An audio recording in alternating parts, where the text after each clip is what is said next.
வணக்கம். ஜனநாயக மக்கள் கழகம் நிறுவனர் தலைவர் அசோக் கண்ணன். ஜனநாயக மக்கள் கழகம் சார்பாக வருகிற ஜனவரி 25ஆம் நாள் அன்று ஈரோடு மாவட்ட ஆட்சியர் அலுவலகம் முன்பாக கடோத் கஜா கூட்ட அரங்கத்தில் சாக்கு வியாபாரிகள் மற்றும் தொழிலாளருடைய வாழ்வுரிமை மாநில மாநாடு நடைபெறுகிறது. இந்த மாநாட்டிற்கு தமிழகம் முழுவதும் அனைத்து சாக்கு வியாபாரிகளும் தொழிலாளர்களும் கலந்து கொள்ள வேண்டும் என இந்த பதிவின் வாயிலாக உங்களுக்கு செய்திகளை அனுப்புகிறேன். இந்த மாநாட்டுக்கு சிறப்பிக்க தமிழகம் முழுவதும் உள்ள நம்முடைய மாண்புமிகு அமைச்சர் பெருமக்களும் நாடாளுமன்ற உறுப்பினர்களும் சட்டமன்ற உறுப்பினரும் தோழமை கட்சி தலைவர்களும் நிர்வாகிகளும் ஜனநாயக மக்கள் கழகத்தினுடைய நிர்வாகிகளும் தொண்டர்களும் தோழர்களும் பெருந்திரளாக கலந்து கொள்ள உள்ளார்கள். இந்த மாநாட்டினுடைய நோக்கம் என்னவென்று சொன்னால் 40 ஆண்டு காலத்துக்கு முன்பாக சணல் சாக்கு பையால் தான் அனைத்து தொழிற்சாலைகளிலும் உணவு தானியங்கள் நெல், கம்பு, சோளம், பெருவகை அனைத்துமே பிடித்து மூட்டைகளாக பிடித்து கொண்டு வந்து அதை உற்பத்தி செய்து பதப்படுத்தி மக்களுக்கு விநியோகம் செய்தார்கள். இப்போ நாளடைவில் கொஞ்சம் கொஞ்சமாக மேலை நாடுகள்லேருந்து இறக்குமதி செய்யக்கூடிய கச்சா எண்ணெயுடைய கழிவில் இருந்து பிளாஸ்டிக் சாக்கு பையில் அதிகமாக உற்பத்தி செய்து நெல், கம்பு, சோளம், மக்காசோளம், கோதுமை, தவிடு, புண்ணாக்கு அனைத்துமே பிடித்து அனுப்பப்படுறதுனால சுற்றுச்சூழல் பெருமளவு பாதிப்பு ஏற்படுத்துது. சாக்கு வியாபாரிகளுக்கு சாக்கு வாங்குவதற்கும் விற்பதற்கும் கிடைக்கவில்லை. சாக்கு தைக்கக்கூடிய தொழிலாளர்கள் லட்சக்கணக்கான தொழிலாளர்கள் வேலைவாய்ப்புகளும் தவிக்கிறாங்க. இந்த தொழிலை காப்பாற்ற வேண்டும், வியாபாரிகள் வாழ்வாதாரத்தை காக்க வேண்டும், தொழிலாளர்கள் காக்க வேண்டும், வேலைவாய்ப்பு கொடுக்க வேண்டும், சுற்றுச்சூழலை பாதுகாக்க வேண்டும் என்பதற்காக ஆன மாநாடு வருகிற ஜனவரி 25ஆம் நாள் அன்று ஈரோடு மாவட்ட ஆட்சியர் அலுவலகம் முன்பாக உள்ள கடோத் கஜா கூட்டரங்கத்தில் மாநாடு நடைபெறுகிறது. இந்த மாநாட்டுக்கு சிறப்பிக்க வருகை தர உள்ள மாண்புமிகு வீட்டு வசதித்துறை அமைச்சர் மாண்புமிகு முத்துசாமி அமைச்சர் அவர்கள் கலந்து கொண்டு மாநாட்டை துவக்கி வைக்கிறார்கள். அந்த மாநாட்டுக்கு சிறப்பு உரை ஆற்ற மாண்புமிகு முன்னாள் அமைச்சர் செந்தில் பாலாஜி அவர்களும் மாநாட்டை சிறப்புரையாற்ற உள்ளார்கள்.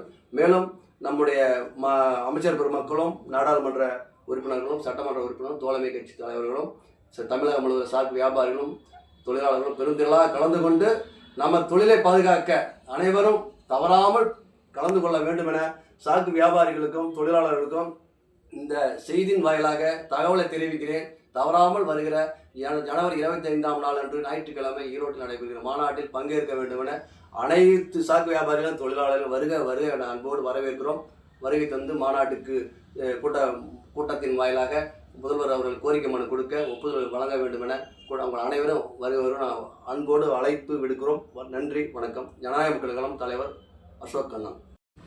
சாக்கு வியாபாரிகளுக்கும் தொழிலாளர்களுக்கும் என்னுடைய அன்பான வேண்டுகோள், இந்த மாநாடு வாழ்வுரிமை மாநாடு ஈரோட்டில் நடைபெறக்கூடிய இந்த மாநாட்டில் நீங்கள் அனைவரும் கட்டாயம் கலந்து கொண்டு இந்த தொழிலை பாதுகாக்க வேண்டும்.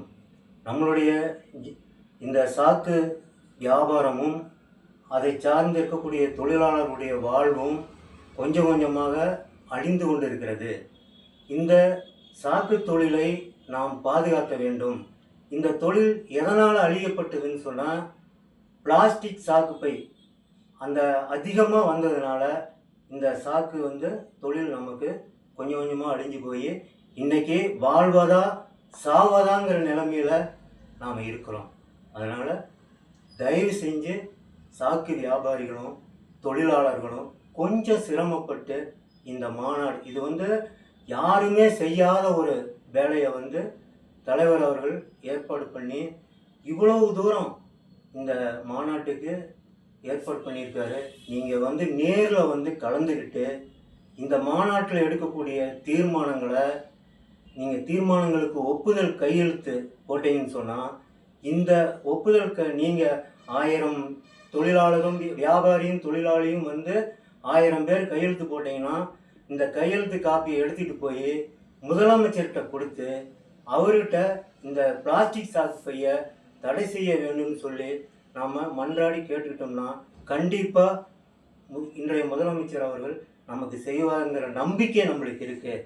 அதனால் தயவு செஞ்சு கொஞ்சம் சிரமம் பார்க்காம வியாபாரிகளும் தொழிலாளர்களும் இந்த மாநாட்டுக்கு நேரில் கையெழுத்து போடுங்க. இந்த தீர்மானங்களுக்கு இதை கொண்டு போய் முதலமைச்சர்கிட்ட காட்டணும். ஒரு 100 பேர் 200 பேர் கையெழுத்து போட்டு அதை கொண்டு போய் காட்டணும்னா மரியாதை இருக்காது.